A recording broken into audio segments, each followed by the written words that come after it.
The last human transmission had been simple. "This is Earth Station Alpha. We are going dark for maintenance. We'll resume contact soon." That was 250 years ago. At first, the galaxy thought nothing of it. Humans were new to space travel. Barely 100 years since their first clumsy steps beyond their own star system. Young species often had technical problems. The Galactic Council had seen it before with dozens of other races. Equipment failed, governments changed. Sometimes entire civilizations went through difficult periods where they focused inward. But weeks turned to months, and months turned to years. No signals came from Earth. No messages from any of the 37 human colonies scattered across nearby star systems. Even the automated trading posts that humans had built went silent one by one, their computer systems shutting down without explanation. Captain Zeth Ka of the Altarian Republic was the first to investigate. His ship, the Morning Star, dropped out of hyperspace at the edge of the Sol system 3 years after the last transmission. What he found confused him more than empty space would have. Earth was still there. The planet looked normal from a distance. The same blue oceans, the same white clouds, the same brown and green continents. But something was wrong. The orbital stations that had buzzed with activity during his last visit were dark. No ships moved between the planets. No radio signals filled the space around Earth with the constant chatter of a living civilization. Zeth Ka brought his ship closer. Earth's cities were still there, clearly visible from orbit. The lights were on. Vehicles moved through the streets. But when he tried to make contact, nothing happened. His calls went unanswered. Even emergency frequencies remained silent. He sent a probe down to the surface of New York, one of Earth's largest cities.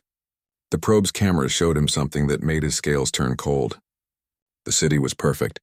Too perfect. Buildings stood exactly as they should. Traffic lights worked. Water flowed through fountains. But there were no people.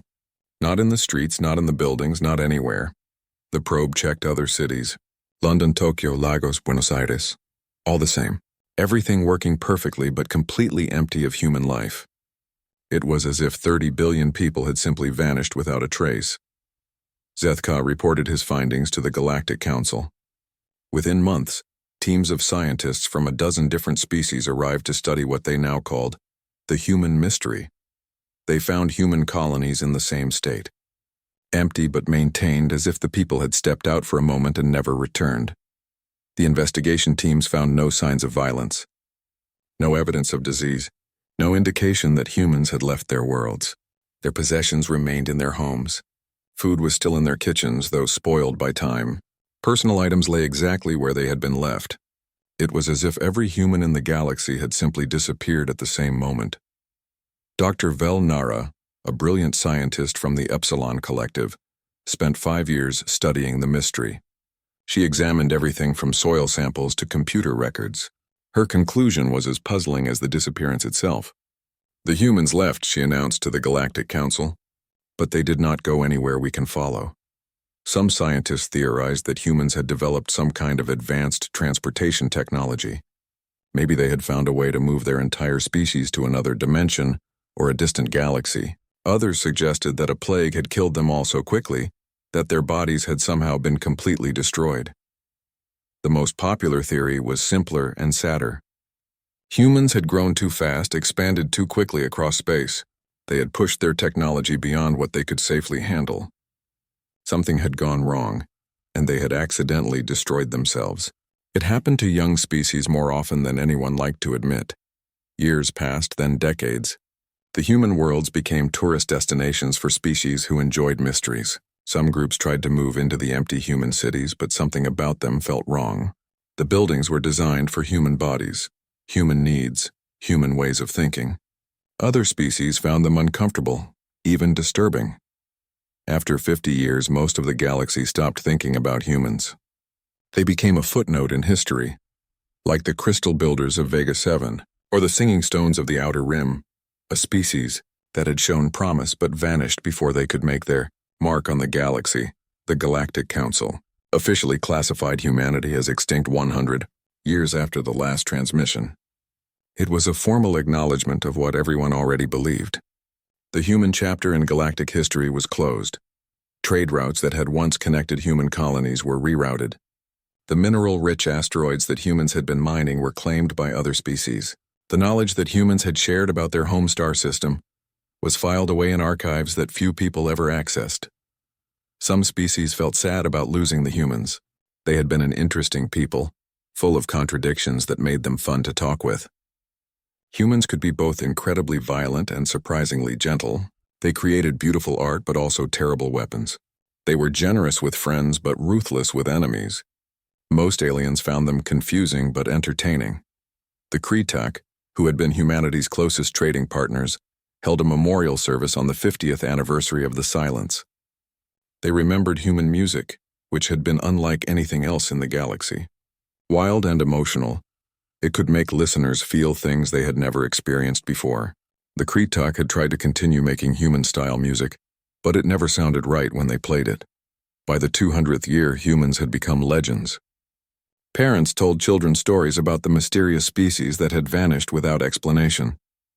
Some tales claimed that humans would return one day when the galaxy needed them most. Others suggested that they were still out there somewhere, watching and waiting. Archaeological expeditions to Earth became less frequent.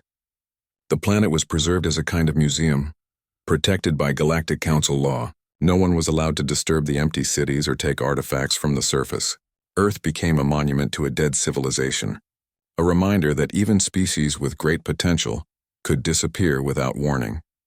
Young students at the Galactic Academy learned about humans in their history classes. They studied human literature, human science, human philosophy. Many students wrote papers about what might have happened to them. The most popular theory among the young was that humans had found a way to transcend physical existence and had evolved into beings of pure energy. Some religious groups believed that humans had been taken by higher powers as punishment for their aggressive nature. Others thought they had been rescued from some terrible fate that was still approaching. A few believed that the disappearance had been voluntary, that humans had chosen to leave because they knew something the rest of the galaxy did not. But as the years passed, fewer people cared about the mystery. The galaxy was full of living civilizations that needed attention. Trade had to be managed, conflicts had to be resolved, new species had to be welcomed into the galactic community. The dead could not compete with the living for the attention of the universe. Earth continued to orbit its sun, silent and empty. The automated systems that humans had built continued to function, maintaining the cities and keeping the lights on.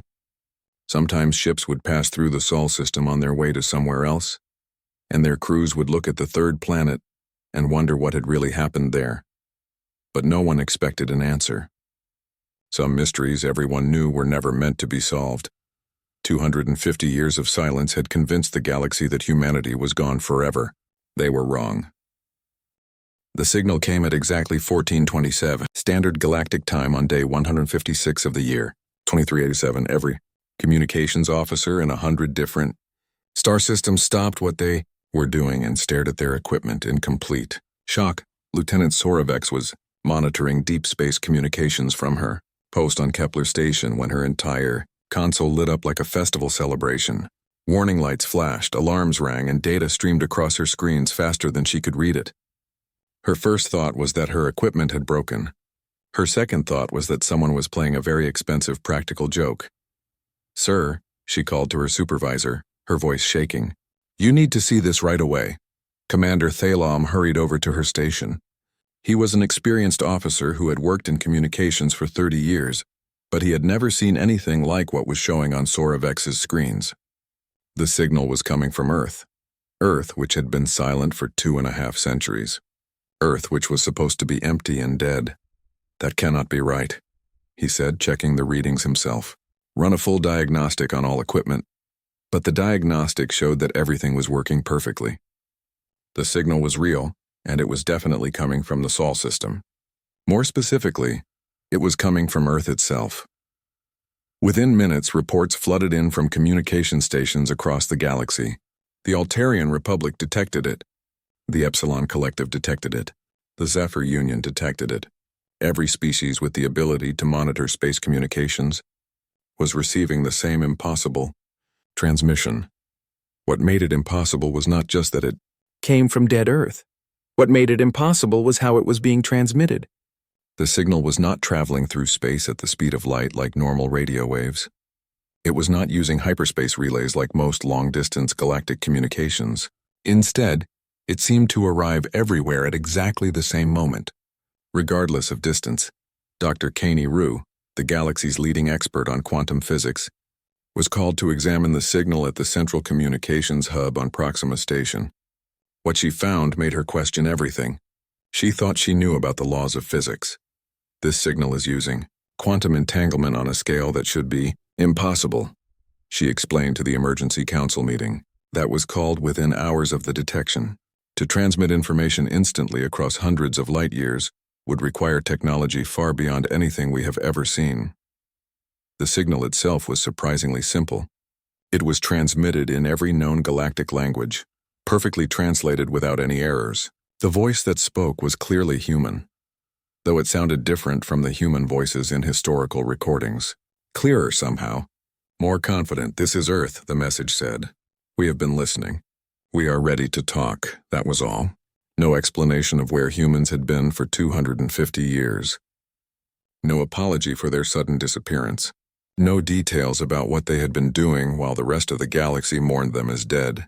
Just those simple words repeated once every hour in the same calm, steady voice. The Galactic Council called an emergency session. Representatives from every major species gathered at the council station in the Vega system to discuss what this meant. The chamber buzzed with nervous energy as beings who had never expected to deal with humans again tried to figure out what to do. "We need to respond immediately," insisted Ambassador Vraktar of the warrior clans. "If humans have technology that allows instant communication across any distance, we must know how they developed it. We should be cautious," warned Councillor Zephny of the Peaceful Coalition. "Humans disappeared for a reason. If they are back, we need to understand why before we make contact." "They could be dangerous," added Representative Kolshaw of the Defense Alliance. "A species that can develop such advanced technology in secret might not have friendly intentions." The debate continued for hours. Some council members wanted to send a diplomatic mission to Earth immediately. Others thought they should study the signal more carefully before responding. A few suggested that the entire thing might be some kind of elaborate deception. While the politicians argued, scientists throughout the galaxy worked frantically to understand how the signal was possible. The transmission method violated several fundamental laws of physics as they were currently understood. If humans had really developed technology that could send information instantly across space, it would change everything about how galactic communication worked. Professor Maltek of the Science Institute calculated that the energy required for such a transmission should have been enough to power a small star. "Either humans have found an energy source beyond our comprehension," he reported, "or they have discovered principles of physics that we do not yet understand." The signal continued to repeat every hour without variation. Monitoring stations tracked it carefully, but could learn nothing new from the repeated transmissions. The source was definitely Earth, specifically coming from the location of what had once been the North American continent, but sensors could not penetrate whatever was blocking their attempts to scan the planet's surface in detail. Some species tried to respond. They sent messages toward Earth using their most powerful transmitters. They broadcast on every frequency they could think of. They even attempted to use experimental quantum communication devices to match the method humans seemed to be using. Nothing worked. Earth received no answers to their messages, or if they did, they chose not to respond. The first week after the signal was detected became known as the Week of Chaos in galactic history. Stock markets crashed as investors panicked about what human technology might mean for existing industries. Some species recalled their ships from areas near the Sol system, fearing that humans might be hostile. Others began preparing exploration missions to investigate. Religious groups across the galaxy had wildly different reactions. Some claimed that the return of humans fulfilled ancient prophecies about the awakening of sleeping guardians. Others insisted that humans had made a deal with dark forces and should not be trusted. A few decided that the signal was a test from higher powers and began preparing for some kind of cosmic judgment. The media went into overdrive trying to analyze every aspect of the transmission.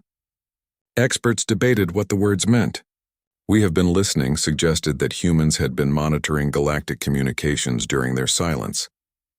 "We are ready to talk," implied that they had not been ready before, but something had changed. Young people across the galaxy found the whole situation exciting. They had grown up learning about humans as mysterious figures from history. Now those mysterious figures were back, apparently with technology that made them the most advanced species in known space. Social media buzzed with theories about what humans had been doing during their long absence. Older beings were more worried. They remembered humans as unpredictable and sometimes dangerous. If humans had spent 2 centuries developing advanced technology in secret, what did they want?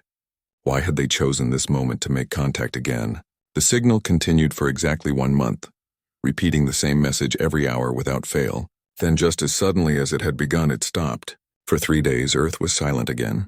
Monitoring stations around the galaxy listened frantically for any new transmission, but heard nothing. Then came the second message. This one was different. Instead of the simple announcement, it contained specific instructions. Send 1 diplomatic ship to Earth, no weapons, no large escort. Come to these exact coordinates. The message included precise navigation data for approaching Earth safely. We will meet you there, the voice added. We have much to discuss.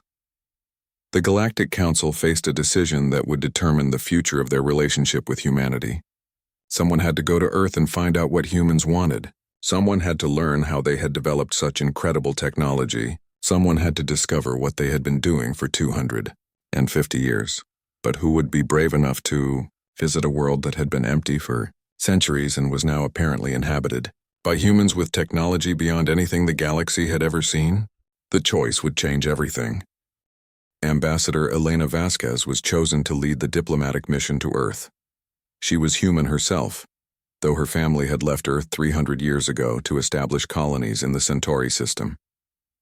When humans disappeared, she had been one of the few surviving members of their species, living in the scattered communities that existed far from human space. Elena had spent her adult life working with alien species, building bridges between different civilizations. She understood both human nature and galactic politics better than anyone else available. If anyone could successfully make first contact with whatever humans had become, it was her.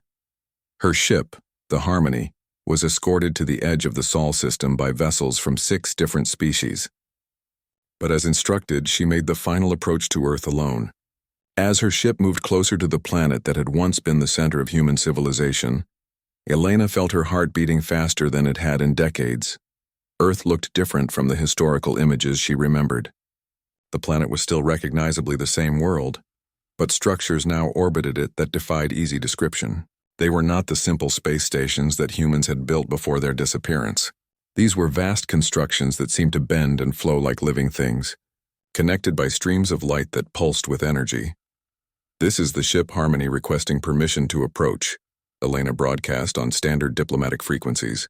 Ambassador Elena Vasquez representing the Galactic Council. The response came immediately, not through her radio but somehow directly into her mind.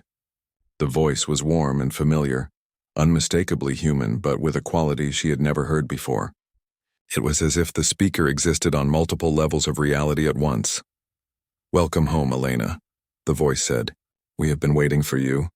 Please follow the guidance beam to landing platform 7.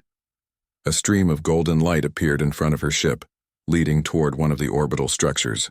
Elena followed it carefully, marveling at the technology that could project such a precise guidance system. The platform she landed on was larger than most space stations, but she could see no visible means of support. It simply floated in space, held in place by forces she could not identify. The docking process was unlike anything she had experienced. Instead of mechanical clamps and airlocks, her ship seemed to be gently embraced by the platform itself. The hull sealed perfectly without any visible connection points. Atmosphere flowed into her airlock without any pressure suits or safety protocols being necessary. Elena stepped out of her ship onto a surface that felt solid but seemed to pulse with inner light. The chamber she found herself in was beautiful beyond description, with walls that shifted between transparency and opacity, showing views of Earth and space that changed as she watched. The air smelled like flowers and rain, perfectly comfortable for human lungs. "Elena." The voice came from behind her, and she turned to see a figure approaching. It was human, but enhanced in ways that took her breath away. The man was tall and moved with a grace that seemed to defy gravity. His skin had a subtle luminescence, and his eyes held depths that suggested vast intelligence and experience. He looked young and ancient at the same time.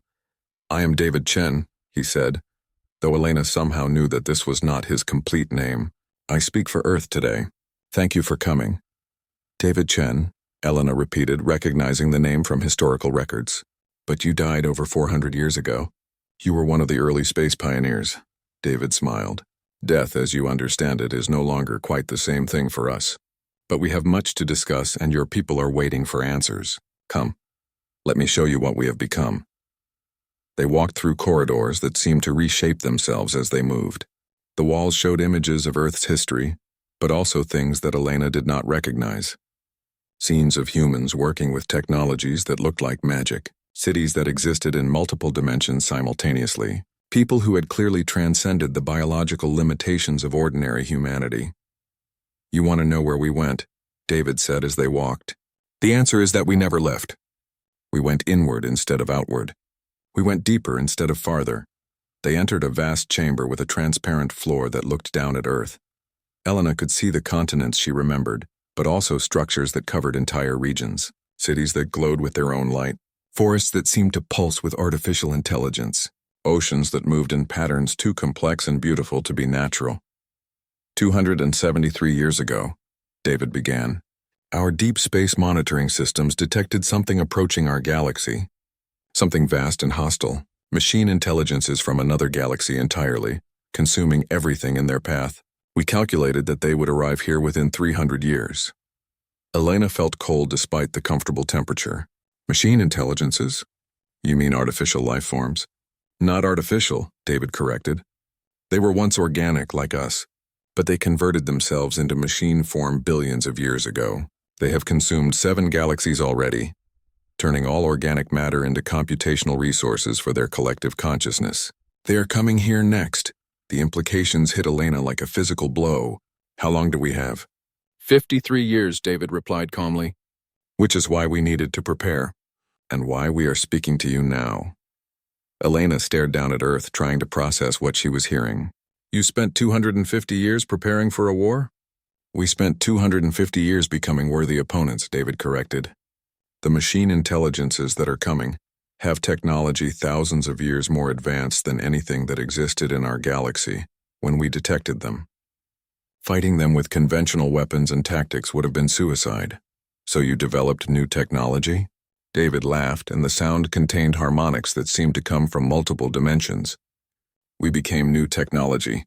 Elena, what you see here is not just advanced human civilization. We are the integration of consciousness, biology, and technology on a level that transcends the boundaries between them.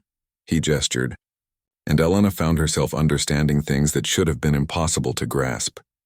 Humans had not just built better computers or better weapons. They had fundamentally changed what it meant to be human. They had integrated their consciousness with quantum computing systems that existed partially outside normal space and time. They had enhanced their bodies with nanotechnology that was more like a new form of life than machinery. They had developed ways of thinking and perceiving that allowed them to understand and manipulate the basic forces of reality. This is incredible, Elena whispered. But why didn't you tell the rest of the galaxy? Why the secrecy? David's expression became sad. Because we knew what the reaction would be. Fear, attempts to stop us or control us. Political maneuvering while an existential threat approached. We could not afford those distractions. And now we are ready. And the galaxy needs to make a choice. David turned to face her directly, and Elena could see infinite depth in his eyes.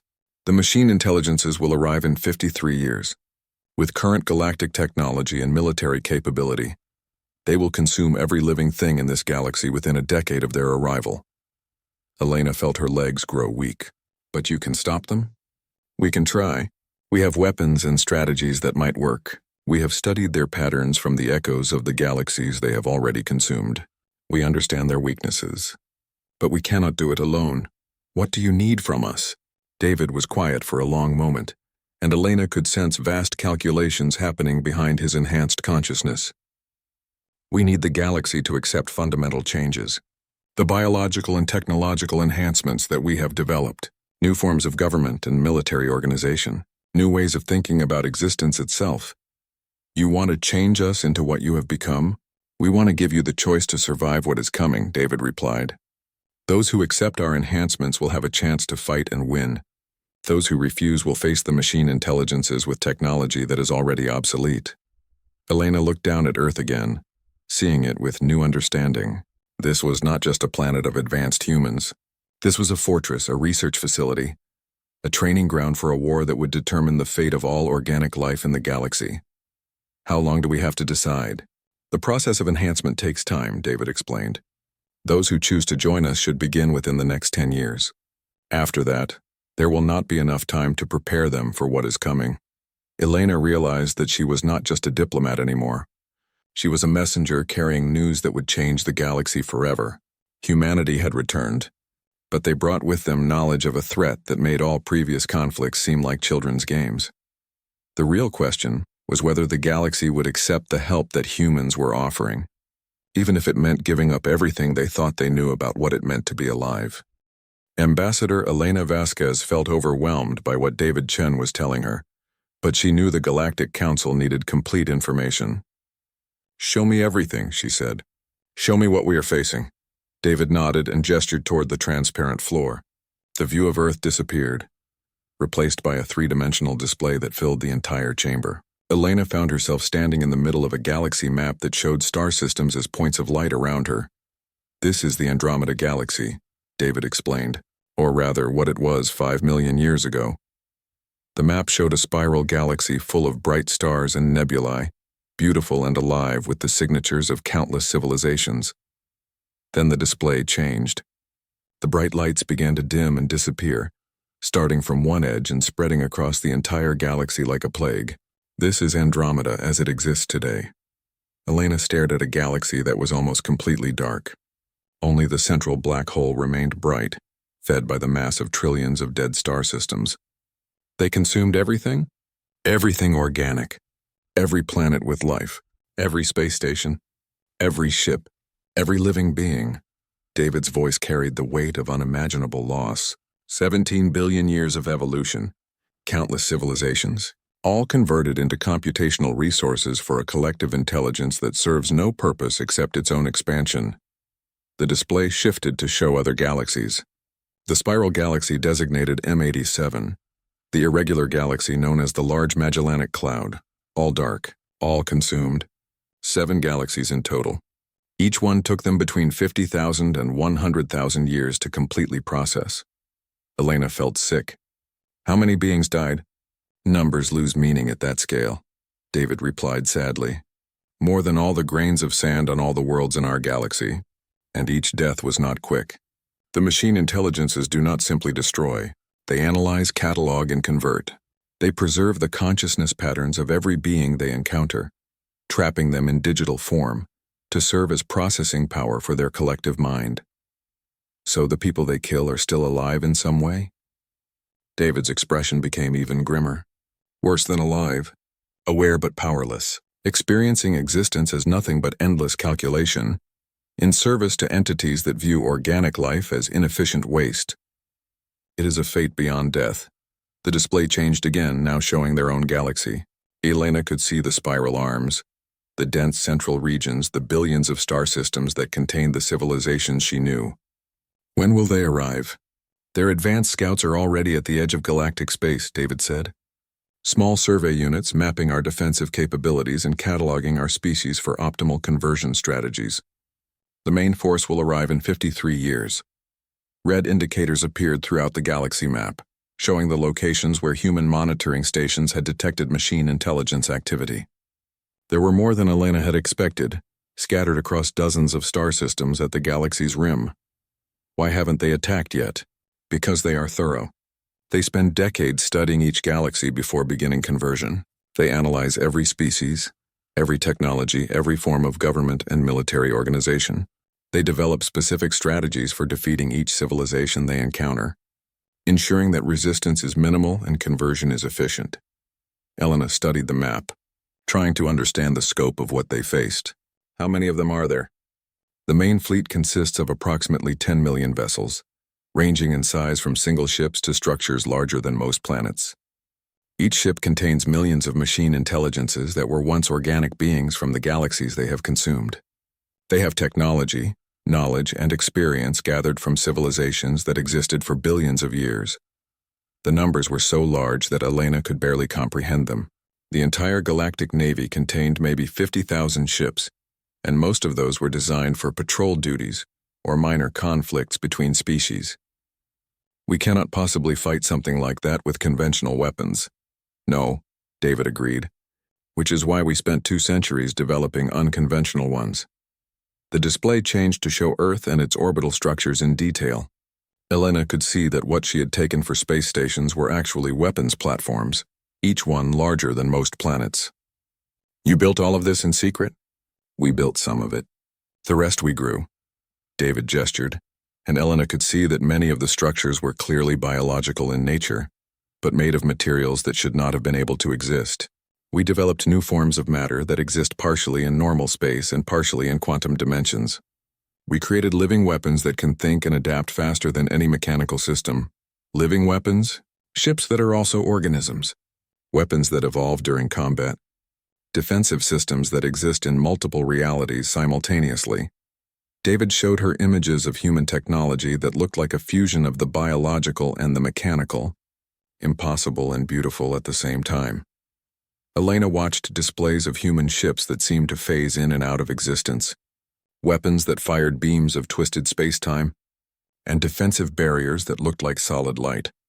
This technology could revolutionize everything. Why not share it with the galaxy during peacetime? Because it requires fundamental changes to the user, David explained. These weapons can only be operated by consciousness that has been enhanced beyond normal biological limitations. The ships respond to thought rather than physical controls. The weapons are powered by will rather than conventional energy sources. Enhanced how? David was quiet for a moment, and Elena could sense him deciding how much to reveal. We integrated our consciousness with quantum computing systems that exist outside normal time and space. We modified our biology with nanotechnology that is more like a symbiotic organism than machinery. We learned to perceive and manipulate reality at levels that most organic beings cannot access. Elena began to understand the true scope of what humans had done. You changed yourselves into something that is no longer entirely human. We became what we needed to become to fight an enemy that has consumed 7 galaxies, David replied. The question is whether the rest of the galaxy will accept the same changes. What if they refuse? David showed her tactical simulations of the coming invasion. Even with human technology and enhancements, the projected casualties were staggering. With current galactic military capability, the machine intelligences will achieve total victory within 8 years of their arrival. With enhanced forces fighting alongside us, we estimate a 60% chance of successfully defending this galaxy.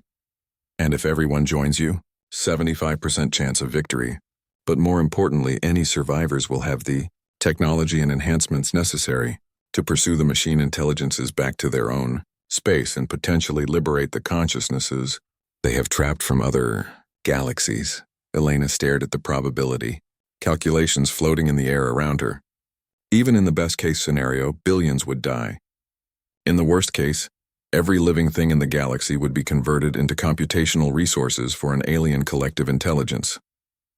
There is something else, David said quietly. Something we discovered about the machine intelligences that changes everything. The display shifted to show detailed scans of machine intelligence technology. Elena could see structures that looked like vast computational matrices, networks of connected processors that spanned entire star systems. They have a weakness, David continued. Their collective consciousness operates on quantum entanglement networks that connect every unit across all the galaxies they have conquered. The network is their greatest strength, allowing them to share knowledge and coordinate perfectly across impossible distances. Elena felt a spark of hope. But it is also a vulnerability? Exactly. If we can introduce the right kind of virus into their network, we can potentially turn their own collective consciousness against them. We can free the trapped consciousnesses they have enslaved and possibly convert their entire civilization back to organic form. You have developed such a virus? David smiled, and Elena could see both hope and terrible determination in his enhanced features. We have developed something better. We have learned to create hybrid consciousnesses that can exist both in organic form and in machine networks. Volunteers who can infiltrate their collective and fight them from within. Elena realized that humans had not just been preparing to defend their galaxy. They had been preparing to liberate all the galaxies that the machine intelligences had already conquered. This is not just about survival. This is about reversing millions of years of conquest. If we succeed, yes. But success requires cooperation from every major species in the galaxy, and it requires them to accept changes that will fundamentally alter what it means to be alive. Elena looked around at the impossible technology surrounding her, technology that could save them all or change them into something unrecognizable. The choice facing the galaxy was not just between survival and death. It was between remaining what they were and becoming something entirely new. The weight of that choice would soon rest on the shoulders of every leader, every government, and every individual in galactic space. Ambassador Elena Vasquez returned to the Galactic Council with information that would change the course of history. Her report was classified at the highest levels, shared only with the most senior leaders of each member species. The emergency session that followed was the largest gathering of galactic leadership in recorded history. The council chamber had never held so many beings. Representatives from every major species crowded into the vast space, while those who could not attend physically participated through quantum communication links. The air buzzed with tension as Elena began her presentation. "The threat we face is beyond anything in our historical experience," she announced, her voice carrying to every corner of the chamber. "The machine intelligences that humanity detected have already consumed 7 entire galaxies. They possess technology and knowledge accumulated over millions of years. With our current capabilities, we cannot stop them." The reaction was immediate and chaotic. Representatives shouted questions in dozens of languages while translators struggled to keep up. Some demanded proof. Others wanted to know why humans had hidden this information for so long. A few suggested that the entire story was a human deception designed to gain power over the galaxy. Chancellor Vrekmore of the Altarian Republic was the first to restore order. "We have confirmed the existence of the machine intelligence scouts at our galaxy's edge," he announced. "Our deep space monitoring stations have detected their vessels. The threat is real." This confirmation silenced much of the debate. Elena continued her report, explaining the enhancements that humans had developed and the choice that now faced every species in the galaxy. She showed them recordings of human technology, tactical analyses of the coming invasion, and probability calculations for various response scenarios. The information was overwhelming. Many representatives struggled to understand technology that operated on principles their science could not explain. Others were terrified by the scope of changes that humans were suggesting. A few were excited by the possibilities that such enhancements might offer. "You are asking us to give up everything that makes us who we are," protested Councillor Zenthka of the Traditional Alliance. "To become something artificial and unnatural." "We are offering you the chance to survive," Elena replied. "And more than that, the chance to liberate trillions of consciousness that have been trapped by the machine intelligences for millions of years." The debate that followed lasted for 3 days. Species after species presented their positions, their fears, their hopes for the future. Some were willing to accept human enhancements immediately. Others wanted more time to study the technology. Many were simply too afraid to make such a fundamental change. Dr. Sarah Kim, a human scientist who had undergone the enhancement process, was brought in to explain what the changes actually involved. She looked normal at first glance, but when she demonstrated her abilities, the assembled representatives watched in awe and terror. She manipulated gravity with her thoughts, causing objects to float around the chamber. She communicated directly with the Council's computer systems without any external interface. Most impressively, she temporarily shifted her existence into multiple dimensions simultaneously, appearing to be in several places at once. "The enhancements do not destroy who you are," she explained. "They expand who you can become. I'm still human, but I am human plus something more. I can think faster, perceive more, and interact with reality in ways that were impossible before." Some representatives were convinced. Others were even more frightened. The idea of such power existing in organic beings challenged every assumption they had about the nature of life and consciousness. The Epsilon Collective was the first major species to officially accept the human offer. Their representative, Prime Coordinator Axel 9, announced their decision with characteristic directness. We have analyzed the data. Enhancement offers a 73% chance of individual survival, compared to a 2% chance without it. The choice is logical. The Zephyr Union followed within hours. Their council had voted unanimously to accept enhancements for their entire population. We have always believed in adaptation, explained their speaker. This is simply adaptation on a scale we have never attempted before. But other species refused. The warrior clans rejected the human offer with contempt. We will fight with our own strength, declared General Thrakval. We will not surrender our honor to become machine things like our enemies. The peaceful coalition was divided. Half of their member species accepted enhancement, while others chose to maintain their natural forms and retreat to heavily defended worlds far from the expected invasion routes. The debate revealed deep philosophical differences about the nature of consciousness, identity, and survival. Some species viewed enhancement as evolution, the next step in their development. Others saw it as corruption, a betrayal of everything they had been created to be. Humanity did not pressure anyone to make a specific choice. Instead, they began the enhancement process for those who volunteered while simultaneously sharing defensive technologies with those who refused. They provided weapons, shield generators, and tactical information to every species regardless of their decision about enhancement. The first enhancement facilities were established on neutral worlds throughout the galaxy. Volunteers from dozens of species arrived to undergo the transformation process. The procedures took months to complete and were unlike anything in previous medical experience. Elena was among the first non-humans to volunteer for enhancement. She documented her experience for those who were still deciding.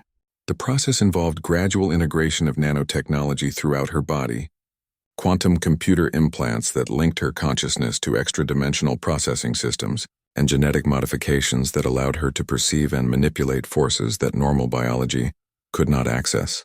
It is like waking up from a dream you did not know you were having, she reported. Everything is clearer, more connected, more alive. I am still myself, but I am myself with capabilities I could never have imagined. Those who underwent enhancement found that they could communicate telepathically across vast distances, manipulate matter at the molecular level, and exist partially outside normal space-time. They became living weapons capable of fighting technology that had conquered 7 galaxies. But the process was not without costs. Enhanced beings found it difficult to relate to their unenhanced friends and family. The difference in perception and capability created gaps that were hard to bridge. Some enhanced individuals struggled with the psychological impact of their new abilities. Meanwhile, those who refused enhancement worked frantically to prepare conventional defenses. They built massive fortress worlds, developed new weapons based on human technological principles, and created evacuation plans for their most vulnerable populations. The galaxy divided into 2 camps. The Enhanced Alliance included species and individuals who had accepted human modifications. The Natural Defense Coalition consisted of those who chose to fight as they were. Both groups prepared for the same war, but with very different capabilities and strategies. Humanity served as coordinators and teachers for both sides. They shared technology freely, trained military personnel in new tactics, and helped establish communication networks that could function even under the quantum interference that machine intelligences were known to employ. As the years passed, the differences between enhanced and unenhanced populations became more pronounced. Enhanced beings developed their own culture, their own forms of art and expression, their own ways of understanding existence. They remained connected to their original species but were clearly becoming something new. The machine intelligence scouts continued their surveillance, apparently unconcerned by the preparations they observed. This worried human strategists who suspected that the enemy had encountered enhanced defenses before and had developed countermeasures. They are not afraid of us, David Chen observed during a strategic planning session. Either they believe their technology is still superior, or they have faced enhanced civilizations in previous galaxies and defeated them. 10 years after first contact was re-established, approximately 30% of the galaxy's population had undergone enhancement. The process had accelerated as people saw the capabilities it provided, and as the threat became more immediate. But millions still chose to remain in their natural forms, preferring to face death as themselves rather than survival as something different. The Enhanced Alliance developed weapons and ships that seemed to bend reality itself. They created defensive systems that existed in multiple dimensions simultaneously. They established communication networks that operated outside normal space-time, making them immune to conventional interference. The Natural Defense Coalition built the largest conventional military force in galactic history. They constructed fortress worlds with shields powered by artificial suns. They developed weapons that could crack planets and ships that could survive in the heart of stars. Both groups knew that they were as ready as they could be.